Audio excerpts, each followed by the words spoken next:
John lived in a small town in America. People considered him a very successful man. He had a big house, an expensive car, and a high-paying job.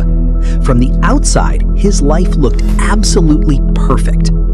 But one day, his 10-year-old daughter Emily asked him a simple question. "Dad, why do you work so hard to make so much money?" John smiled and replied, "So I can give you and Mom everything you could ever need." Emily looked at him for a moment and then asked, "Then why don't you spend time with us?" John didn't know what to say.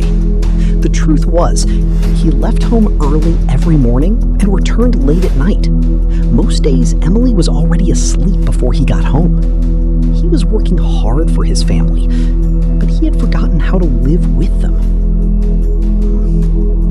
A few weeks later, John's mother became seriously ill. As he sat beside her hospital bed, watching her struggle, something inside him broke. One evening, she gently held his hand and said, "My son, money is important, but when life comes to an end, no one thinks about their bank account. People remember the moments they shared with the ones they love." Tears filled John's eyes. He wanted to say something, but the words never came. A few weeks later, his mother passed away.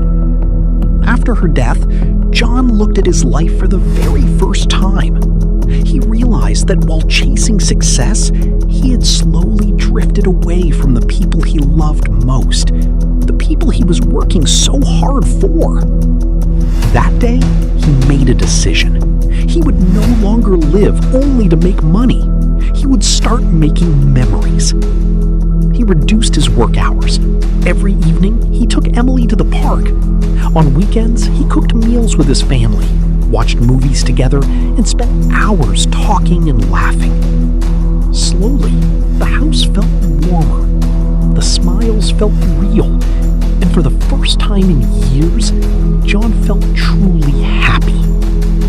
One evening, Emily wrapped her arms around him and said, "Dad, you're much richer now." John laughed and replied, "But my salary is smaller than before." Emily smiled and shook her head. "No, Dad. Now we have your time." At that moment, John finally understood. Success isn't measured by money or luxury cars or the size of a house. True success is having the love of your family, the laughter of your children, and the peace of knowing that you spent your life with the people who matter most in your life. That night, John opened his journal and wrote, I made millions of dollars, but my greatest wealth came the day I started making time for my family. And the truth is, the world may remember you for how much money you made, but your family will remember you for the time you gave them and the love you shared. That is the true meaning of success.